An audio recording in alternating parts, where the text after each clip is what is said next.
The anonymous उन्होंने comment किया है कि भाई ये साधु हैं तो कुछ अच्छा ही बोल रहे हैं, लोगों को अच्छा ही कुछ मिल रहा होगा जानने को।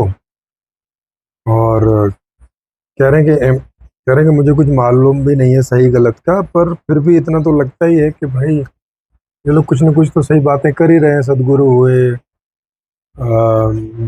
विवेकानंद हुए, वगैरह वगैरह। तो भैया इस ऐसा करके नहीं है कि अब आपको कुछ पता नहीं है तो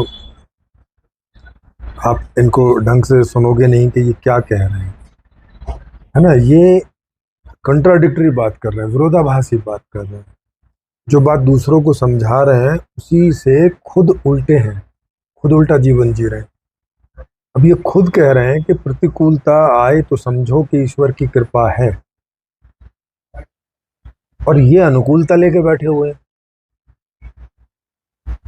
तो ये क्यों नहीं प्रतिकूलता ले रहे हैं? इन्हें नहीं ईश्वर की कृपा चाहिए क्या?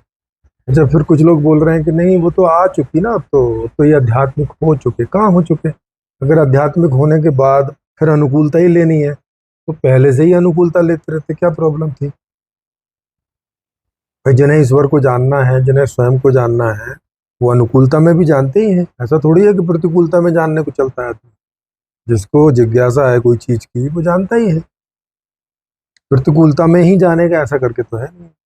हम कितने सारे नोवेल पढ़ते हैं, कितनी सारी कहानियां सुनते हैं, कितनी सारी बातें सीखते हैं, प्रतिकूलता के चलते ही थोड़ी सीखते हैं। अनुकूलता में बहुत सारी चीजें सीखते हैं, तो ऐसा करके नहीं है। तो वो जो कह रहे हैं उसे देखो और उनके जीवन का विरोधाभास देखो, बस इतनी सी बात है। आपको नहीं समझ में आती है तो अपनी बुद्धि बढ़ाओ, अब फिर देखो। जी।